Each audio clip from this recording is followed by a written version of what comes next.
Hello student, जय हिंद। कैसे हो आप सभी लोग? अगर मेरी आपको आवाज प्रॉपर्ली सुनाई दे रही है तो प्लीज रिप्लाई करिएगा। सेशन को स्टार्ट करते हैं। एंड 10 दिसंबर की फटाफट रिवीजन सीरीज है ये, और जिन भी स्टूडेंट्स को हमारे कोर्सेज को ज्वाइन करना है 9713282838 इस नंबर पर व्हाट्सएप के थ्रू कांटेक्ट करके कोर्सेज को ज्वाइन कर सकते हो आप। एंड हॉर्नबिल फेस्टिवल बताओ जरा फटाफट कि हॉर्नबिल फेस्टिवल जो है वो कहाँ का है। हॉर्नबिल फेस्टिवल फटाक से बताओ। ये नागालैंड का। Yes, very good. ये नागालैंड का काफी ज्यादा इंपॉर्टेंट फेस्टिवल है, राइट। नागालैंड का फेस्टिवल अभी इस फेस्टिवल को जो है वो एक्चुअली में रद्द कर दिया गया था ड्यू टू, आप जानते हैं कि हम लोग को एक इशू देखने को मिला नागालैंड में। सिविलियंस जो है 14 सिविलियंस की जो है वो मौतें हो गई थी, राइट। Yes, very good. इस फेस्टिवल को फेस्टिवल ऑफ फेस्टिवल्स भी जो है वो कहा जाता है, राइट। हॉर्नबिल फेस्टिवल ये नागालैंड का हम लोग को देखने को मिलता है। हॉर्नबिल एक चिड़िया भी है नागालैंड की, राइट। वहां पर हम लोग को एक इंपॉर्टेंट चिड़िया देखने को मिलती है, पता होगा आपको इसके बारे में, राइट। Very good. और इसके अलावा हाँ, वॉरियर ट्राइब भी हम लोग को देखने को मिलती है। ये फेस्टिवल जो है वो स्टार्ट किया गया था 1 दिसंबर 1963 को, और उस समय उद्घाटन किया गया था इस फेस्टिवल का honourable president doctor S Radhakrishnan ji के द्वारा। तो ये इस फेस्टिवल से रिलेटेड कुछ इंपॉर्टेंट फैक्ट्स आपको बस ध्यान में रखने, सिंपल से बेसिक से 2 4 5 फैक्ट्स, राइट। अब next Raigarh fort, this is very important. बहुत सारी चीजें आपको इस फोर्ट के बारे में पता होनी चाहिए, स्पेशली छत्रपति शिवाजी महाराज जी के बारे में। जो एसोसिएटेड इस फोर्ट के साथ हम लोग को उनका सिग्निफिकेंस देखने को मिल रहा है, राइट। यानी कि इनके साथ जो रिलेशन हम लोग को देखने को मिल रहा है। तो फोर्ट जो है इसे पहले रायरी के नाम से जाना जाता था, फिर बाद में छत्रपति शिवाजी जी ने इस फोर्ट को जो है वो अपने कंट्रोल में किया और इसका नाम चेंज करके क्या कर दिया, इसका नाम चेंज करके क्या कर दिया, रायगढ़, राइट। तो ये चीज आपको ध्यान में रखना है। 1656, वेरी गुड, बिल्कुल सही आपने आंसर दिया। 1656 में छत्रपति शिवाजी जी ने इस फोर्ट को जो है वो मतलब किससे जो है वो अपने कंट्रोल में जो है वो लिया। तो आपको ध्यान में रखना है कि किससे लिया। मोरे। मोरे हम लोग को देखने को मिलता है, उससे अपने कंट्रोल में जो है वो लिया, मोरे से, राइट, मोरे। तो ये चीज है, वेरी गुड। और साथ ही साथ ये फोर्ट जो है वो किसके कंट्रोल में आता था, तो आदिल शाही डायनेस्टी के कंट्रोल में पहले आता था, और आदिल शाही डायनेस्टी को जो है वो डायरेक्टली चैलेंज किया शिवाजी जी ने, राइट। तो ये चीज आपको थोड़ा सा ध्यान में रखना है। आदिल शाही डायनेस्टी को चैलेंज किया, उसकी सुप्रीमेसी को जो है वो चैलेंज किया, और इस फोर्ट को अपने कंट्रोल में कर दिया। और ये जो किला, एक फोर्ट हम लोग को जो देखने को मिल रहा है, ये यूरोपियंस के द्वारा गिब्रल्टार ऑफ ईस्ट के तौर पर जाना जाता था, पूर्व का जिब्रल्टार या जिब्रल्टार ऑफ ईस्ट, ठीक है। तो ये चीज आप थोड़ी सी ध्यान में रखिएगा। और साथ ही साथ रायगढ़ फोर्ट की जो है वो क्या इंपॉर्टेंस हम लोग को देखने को मिलती है, तो इसके बारे में भी ये ऑब्वियस ही बात है कि इस फोर्ट पर एक एक्चुअली ये काफी विशाल फोर्ट है। इसमें जब भी कोई पॉलिटिशियन अगर विजिट करते हैं तो वो देखते हैं कि शिवाजी जी जो है वो कितने पर्टिकुलर पावरफुल पर्सन थे जिन्होंने इतने बड़े फोर्ट को अपने कंट्रोल में जो है वो कर लिया, राइट। तो ये चीज देखी जाती है। और छत्रपति शिवाजी जी की अगर हम लोग बात करें, यस एग्जैक्टली, पावर पावर को जो है वो अ, दिखाता है, ये दर्शाता है ये पर्टिकुलर फोर्ट, राइट। और छत्रपति शिवाजी जी के बारे में आपको थोड़ा सा ध्यान में रखना है। 1639 में इनका जन्म हुआ था, राइट। तो अच्छा, बाय द वे मैं आप लोग को बता दूं कि काफी सारे स्टूडेंट्स ये लेक्चर को बाद में देखेंगे यूट्यूब पर। तो गाइज ये फटाफट रिवीजन सीरीज है, इस पर ऑलरेडी हर एक टॉपिक पर सेपरेट वीडियोस भी है और एक प्रॉपर वीडियो भी है, तो आप जो है उसको जाकर देख सकते हैं, राइट, चैनल पर। तो आपको उसकी लिंक मैं डिस्क्रिप्शन पर भी जो है वो प्रोवाइड करा दूंगा। बाकी ये फटाफट रिवीजन सीरीज है, ये रिकॉल करने की सीरीज है, राइट। तो ये कुछ चीजें आपको ध्यान में रखनी है कि इनका जन्म जो है वो कहाँ पर हम लोग को देखने को मिला था, कहाँ पर हुआ था, कब हुआ था। तो ये कुछ इंपॉर्टेंट फैक्ट्स है जो कि आपको ध्यान में रखना है, राइट। और 1645 में ही इन्होंने मतलब जो अपनी बोलते हैं कि अपनी पावर जो है वो दिखाना शुरू कर दिया टीनेजर के समय पर ही, राइट। तो इन्होंने तोरण फोर्ट जो है, तोरण किला जो हम लोग को देखने को मिलता है, उसको अपने कंट्रोल में कर लिया। फिर कोंडाना फोर्ट को भी जो है वो अपने कंट्रोल में कर लिया। तो ये कुछ चीजें आपको ध्यान में रखनी है। ये चीज अक्सर एग्जाम में पूछी जाती है कि आपसे जो है वो डायरेक्टली पूछ लिया जाएगा कि शाककारता जो है वो मतलब शाककारता जो है वो किसका टाइटल है, तो शिवाजी जी का, छत्रपति शिवाजी जी का टाइटल है शाककारता, या फिर क्षत्रिय कुलवंत्र, राइट। तो ये इनको जो टाइटल्स कुछ दिए हुए हैं, उपाधि जो दी हुई है, तो इनके बारे में अक्सर क्वेश्चन जो है वो बनते हैं, जो कि आपको ध्यान रखना है। और मोस्ट इंपॉर्टेंट बैटल से रिलेटेड, और कभी कभी तो क्रोनोलॉजिकल ऑर्डर में जो है वो क्वेश्चन आ जाते हैं कि ये फलाना बैटल कब हुआ था, इसको क्रोनोलॉजिकल ऑर्डर में अरेंज करो, पहले कब हुआ था, बाद में कब हुआ, राइट। तो ये सब चीजें आपको ध्यान में रखना है। कभी कभी डायरेक्ट ये भी पूछ लिया जाता है, जैसे कि बैटल ऑफ पुरंदर, ये जो है वो मतलब किसका कौन एसोसिएटेड इस बैटल से, तो ऐसा कुछ क्वेश्चन आए तो यू शुड नो कि छत्रपति शिवाजी जी एसोसिएटेड है। तो ये कुछ चीजें इस प्रकार की डायरेक्ट आती हैं गाइस, तो इस पर आपको ध्यान में रखना है, राइट। ट्रीटी ऑफ पुरंदर से रिलेटेड अक्सर जो है वो क्वेश्चन बनता है। तो ट्रीटी ऑफ पुरंदर 1665 की हम लोग को ट्रीटी देखने को मिली है, राइट। ये संधि हम लोग को देखने को मिली है, किसके बीच में ये संधि हुई है? शिवाजी जी और राजा जय सिंह वन के बीच में, जो कि औरंगजेब को उस समय रिप्रेजेंट कर रहे थे, तो उनके बीच में हुई। या फिर अगर आ जाएगी औरंगजेब और शिवाजी जी, तो वो भी आंसर करेक्ट होगा, राइट। तो ये चीज हम लोग को देखने को मिल रही है। Very good. तो ये था, ये एक टॉपिक जिसके बारे में कुछ ये सब इंपॉर्टेंट फैक्ट्स आपको ध्यान में रखना है। यूक्रेन का इशू काफी ज्यादा इंपॉर्टेंट इशू है, जिसके बारे में आपको ध्यान में रखना है। यूक्रेन जो कि वेस्टर्न प्लस के वेस्टर्न अलाइज है, यानी कि वेस्टर्न कंट्रीज की फ्रेंडली कंट्रीज है। और जैसे मैंने आपको एक एंगल समझाया था इस टॉपिक को समझाते हुए, कि रशिया जो है वो इससे चिड़ा हुआ क्यों है, क्योंकि ये जो है ये इन्फ्लुएंस हो गई है वेस्ट कंट्रीज के साथ, राइट। वेस्ट वेस्ट कंट्रीज के साथ जो है, specially European union, United states specially, उसके साथ इसकी दोस्ती काफी ज्यादा है, राइट। और रशिया, और ये पहले हुआ करती थी सोवियत यूनियन के मेंबर्स, फिर यूक्रेन जो है वो उनके उनसे जो है वो इन्फ्लुएंस हो गया, उनके साथ जो है वो अपनी रिलेशनशिप को उसने स्ट्रेंथन कर लिया। फिर रशिया ने जो है वो क्रीमिया के ऊपर कब्जा कर लिया था, राइट। तो उसके बाद से आपको ये वाला एंगल भी मैंने समझाया था कि इंटरनेशनल फ्रंट में रशिया जो है मतलब उसको बहुत सारी चीजों से, बहुत सारे प्लेटफॉर्म से उसको हटा दिया गया था। स्पेशली G8 की मेंबर थी रशिया, उसको उसको हटा दिया गया, G7 जो है वो कर दिया गया, राइट, निकाल दिया गया था। Exactly, very good. तो ये चीज थोड़ी सी आपको पता होनी चाहिए, एंगल पता होना चाहिए कि पूरा इशू जो है वो हम लोग को क्या देखने को मिला था, ऐसा क्या हुआ था यूक्रेन के अंदर कि अचानक से स्थिति जो है वो खराब होना शुरू हो गई। एक्चुअली ऐसा ऐसा कुछ हुआ नहीं था, ये स्थिति जो है वो रशिया ने ही क्रिएट करी थी, राइट। एक्चुअली में तो ये चीज, क्योंकि रशिया जो है वो बहाना मानना शुरू कर दिया इसने कि जो यूक्रेन जो है वो बिल्कुल भी ध्यान नहीं दे रही है प्रो रशियंस लोगों का, राइट। यानी कि जो रशियन जो लोग रशियन लैंग्वेज को जो है वो बोलते हैं, जो रशियन लोग हैं एग्जैक्टली, राइट, तो उन पर जो है वो यूक्रेन ध्यान नहीं दे रही है, और इसने आकर वहां पर अपना क्रीमिया पर अपना कंट्रोल जो है वो स्टैब्लिश कर लिया। तो ये इस प्रकार की चीज है, तो ये एंगल्स बस आपको थोड़े से ध्यान में रखने हैं। इसमें मिन्स्क डायरेक्ट क्वेश्चन आएगा कि मिन्स्क एग्रीमेंट जो है वो किसके बीच में हुआ है, राइट। तो ये एग्रीमेंट रशिया और किसका है? यूक्रेन का है। और ये क्या एग्रीमेंट है? पीस एग्रीमेंट है। किसने करवाया? जर्मनी और फ्रांस ने करवाया, राइट। तो ये चीज हम लोग को देखने को मिलती है, मिन्स्क में करवाया। बेलारूस की कैपिटल ये हम लोग को देखने को मिलती है। ये पूरी चीजें आपको प्रॉपर तरीके से ध्यान में रखनी है, राइट।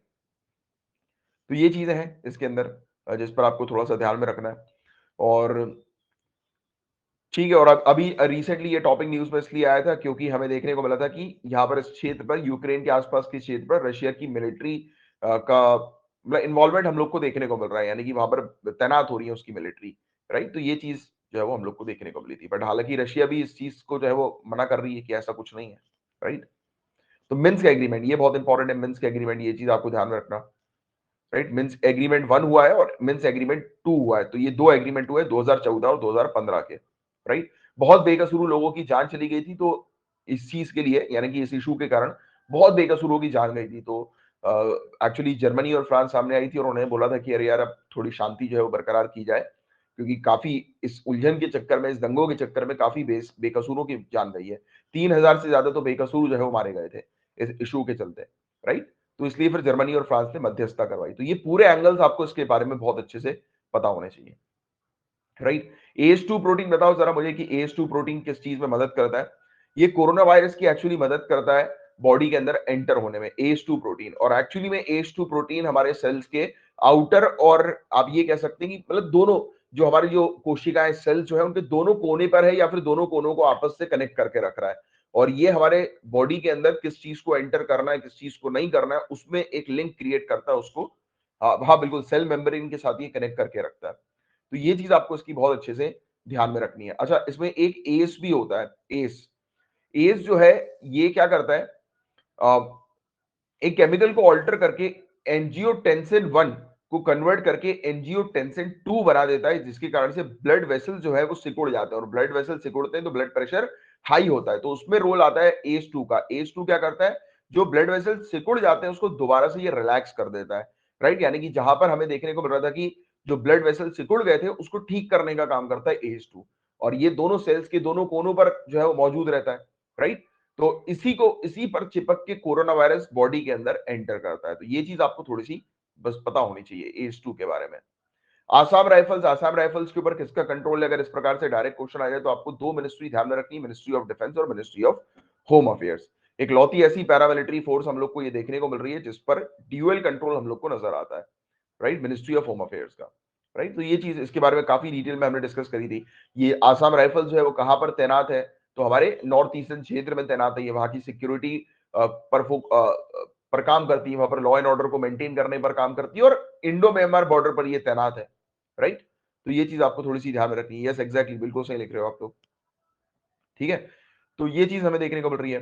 मतलब इसकी सैलरीज, इसका इंफ्रास्ट्रक्चर के लिए मिनिस्ट्री ऑफ होम अफेयर्स जो है वो ऑर्डर पास करती है। बाकी इंडियन आर्मी या फिर मिनिस्ट्री ऑफ डिफेंस जो है वो इनके जो सोल्जर्स हैं वो कहाँ पर डिप्लॉय होंगे, राइट, इनके यानी कि पर्सनल ऑफिशियल्स कहाँ पर डिप्लॉय होंगे, मतलब किस जगह पर इनका ट्रांसफर किया जाएगा, तो वो सब डिसाइड करती है मिनिस्ट्री ऑफ डिफेंस, ठीक है। और इसके जितने भी सीनियर रैंक के जो ऑफिसर होते हैं, डीजी से लेकर आईजी की रैंक तक के, राइट, तो उन सब ऑफिसर जो हम लोग को देखने को मिलते हैं वो लेफ्टिनेंट गवर्नर के द्वारा एक्चुअली में मतलब वो तो रिक्रूट जो होते हैं वो इंडियन आर्मी की तरफ से होते हैं, हाई रैंक के ऑफिसर्स।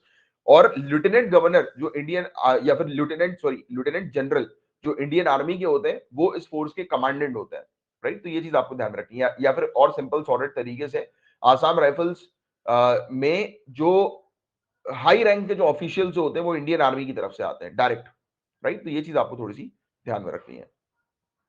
अभी डिमांड की जा रही है, इवन आसाम राइफल्स के खुद के पर्सनल जो है वो डिमांड कर रहे हैं कि इनको जो है वो शामिल कर लो मिनिस्ट्री ऑफ डिफेंस के अंडर, या फिर ये पूरी की पूरी Assam rifles ministry of defence के अंडर ही रहे, मिनिस्ट्री ऑफ होम अफेयर्स के अंडर ना रहे।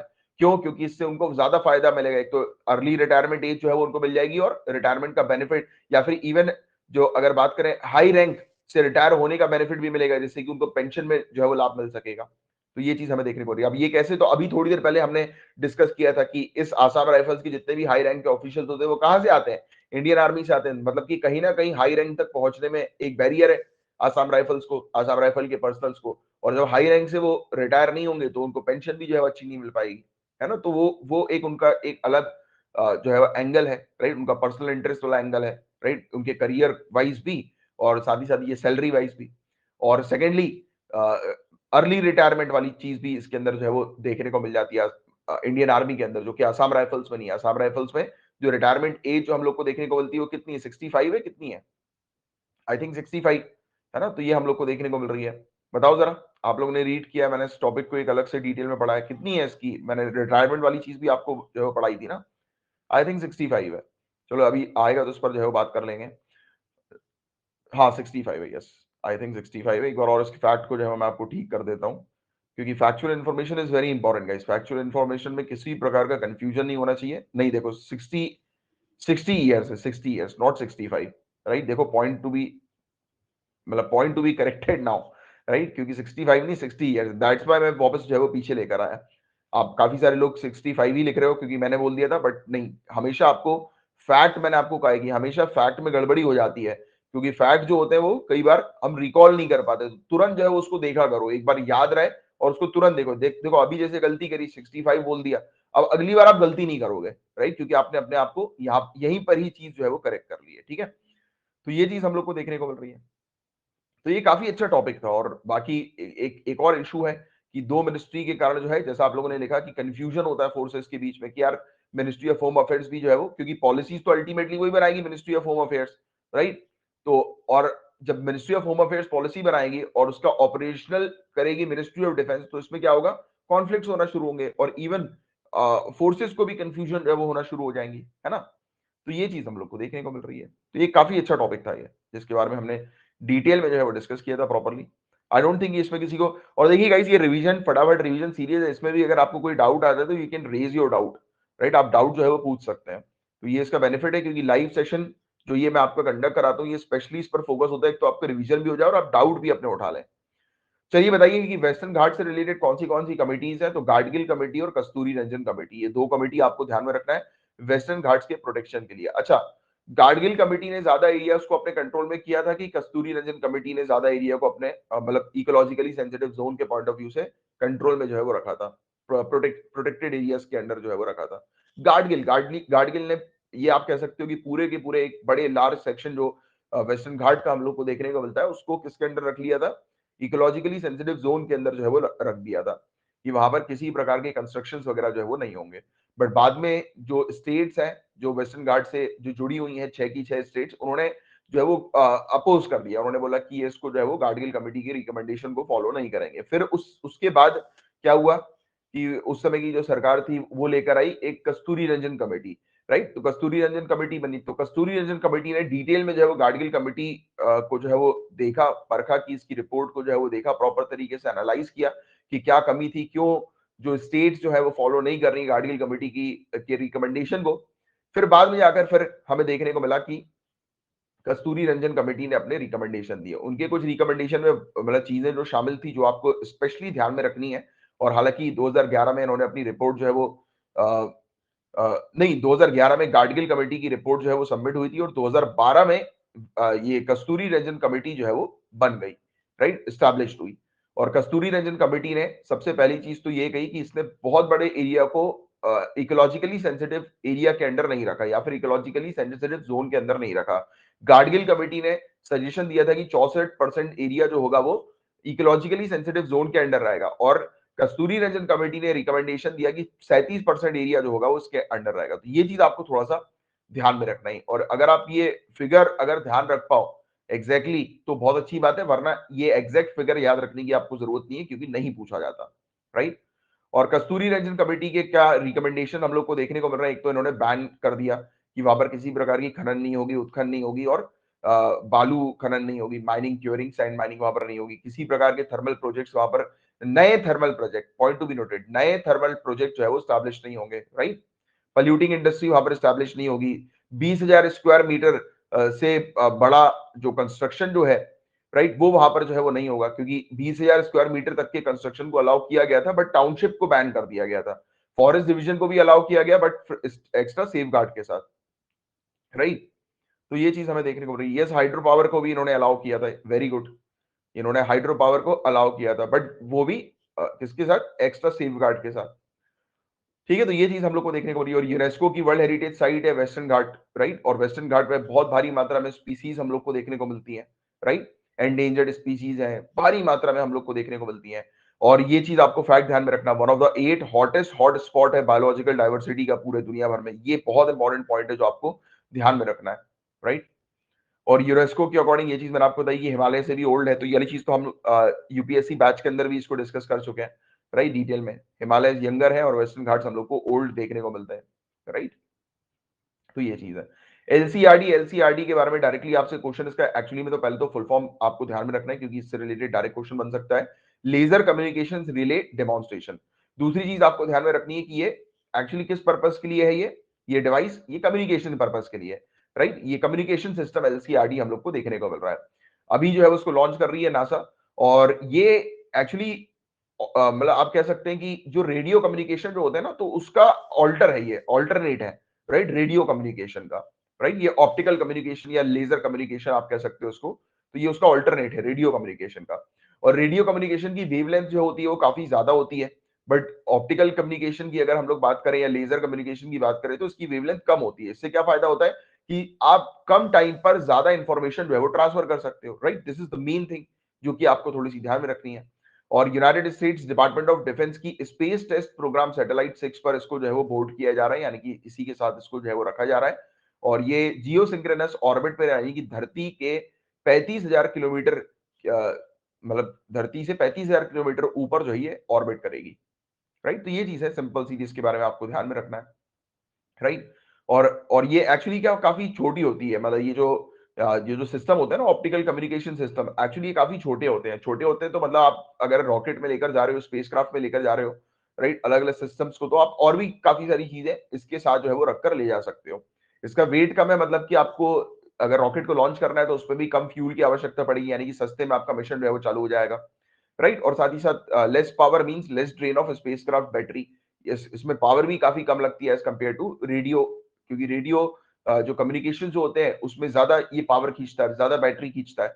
ये कम बैटरी में जो है वो उतना ही क्षमता जो है वो प्रोवाइड कराता है, राइट, जितनी की रेडियो कम्युनिकेशन प्रोवाइड कराती है। तो ये चीज हम लोग को देखने को मिलती है। लेजर और रेडियो के बारे में भी मैंने आपको बता दिया ऑलरेडी, राइट? तो ये फटाफट रिवीजन की सीरीज खत्म होती है। तो किसी को कोई अब कुछ डाउट पूछना है तो आप लोग जो है वो पूछ सकते हो, वरना सेशन को अपन एंड करते हैं। एंड रही बात, मुझे बताइए कि आप लोग बोल रहे होंगे कि सर अभी रेगुलरली लेक्चर्स जो है वो नहीं आ पा रहे हैं। अभी देखिए आप जानते हैं कि अभी एक हम लोगों ने एक नया प्रैक्टिस जो है वो करी है कि जिससे कि आपको और बेटर तरीके से जैसे लेक्चर्स के दौरान जो है वो आप बने रहो, राइट? क्योंकि बीच-बीच में इमेजेस वगैरह, राइट? फोटोज़ वगैरह, टेक्स्ट वगैरह जब भी रिक्वायरमेंट है वो पॉप अप कर रहे हैं हम लोग। तो ये एक नई प्रैक्टिस जो है वो कर रहे हैं और बाकी रही बात पीडीएफ की, तो पीडीएफ तो आपको मिलती है, राइट? और बाकी फटाफट रिवीजन सीरीज में पीडीएफ को तो मैं गो थ्रू आपको करता ही हूँ, राइट? बट बाकी मेन चीज़ देखिए एग्जामिनेशन में मेन चीज़ है आप लोग को, क्योंकि देखो न्यूज़ तो हर जगह अवेलेबल है, कंटेंट हर जगह अवेलेबल है, राइट? बट मेन चीज़ इज़ अंडरस्टैंडिंग। तो you guys have to focus on understanding, इसीलिए कि आपको बेटर तरीके से लेक्चर समझ में आए, तो इसलिए अभी अलग से हमने जो हमारी मतलब टीम है उनको टास्क दिया है, राइट? टास्क दिया है किस चीज़ का? ये डिजिटल करने का। अब देखो मैं आपको आप पर्सनली अब आप मेरे साथ इतने समय से कनेक्टेड है, मेरे regular student, you know guys कि वहाँ पर भी चीज़ें स्पेंड की जाती हैं, राइट? मॉनेटरी बेसिस पर अगर हम लोग बात करें, तो ये मैंने नया जो इनिशिएटिव शुरू किया है, तो इसमें भी मॉनेटरी स्पेंड हो रहा है चीज़ें, राइट? अब मतलब स्पेंडिंग मैं क्यों कर रहा हूँ? बिकॉज़ कि आपको उसका बेनिफिट मिले, that's why I am spending, right? क्योंकि मैं जो आपसे अर्न करता हूँ, आप जो मुझे सपोर्ट करते हो, चैनल को सपोर्ट करते हो, तो उसमें आप लोग के बेनिफिट के लिए नई-नई चीज़ें जो है वो लाई जा रही हैं, कि जिससे कि आपको उससे और अच्छा लाभ मिले। क्योंकि लेक्चर्स के दौरान क्या होता है कि सिर्फ अगर आप चीज़ों को टेक्स्ट देख रहे हो ना, तो वो जैसे होता है ना कि हम मूवी मूवी ज़्यादा अच्छे से हम लोग जो है वो समझ जाते हैं।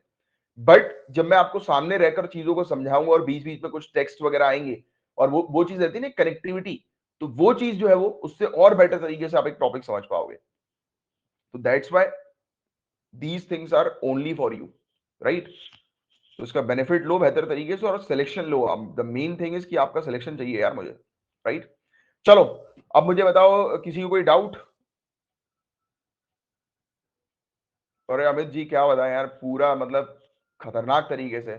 अभी तो फिर भी हमारी टीम इतनी अच्छी है, इतनी एफिशिएंट है कि अभी जैसे कि अभी ये डिजिटलाइज़ेशन का काम जो है वो उनको दिया हुआ है। तो थोड़ा-सा है 2-1 दिन में हम लोग ट्रैक पर आ जाएँगे, क्योंकि अभी अभी पूरे क्या इक्विपमेंट्स लगाए हैं अभी। जैसे कि आपने देखा होगा कि अभी एक नया माइक जो है वो मैंने लिया है, तो अभी आपको अभी अभी मैंने अभी एक नया लेक्चर अपलोड किया है आज। आप उस लेक्चर को सुनना। उसमें माइक की क्वालिटी आपको काफ़ी अच्छी मिलेगी, राइट? नए लेक्चर के अंदर। तो आपको एक अच्छी माइक मतलब वो वॉइस क्वालिटी भी जो है वो दे रहा है। अब धीरे से अब थोड़ा फंड आते हैं तो कैमरा भी एक अच्छा लेंगे, राइट? तो वो सब करेंगे धीरे-धीरे करके और आपको बेस्ट टू बेस्ट जो है वो क्वालिटी प्रोवाइड कराएँगे। कंटेंट वाइज़ तो आपको मिलता ही है, बाकी एक और अच्छी तरीके से अंडरस्टैंडिंग के लिए, क्योंकि इससे क्या रहेगा कि बीच-बीच में जब पिक्चर्स वगैरह आती रहेंगी, राइट? तो उसमें आपका इंटरेस्ट भी डेवलप रहेगा लेक्चर्स के दौरान और दूसरी बात आपको चीज़ें याद रहेंगी, राइट? एटलीस्ट वो पिक्चर आपको याद आ जाएगी कि अच्छा हाँ, वो फोटो थी।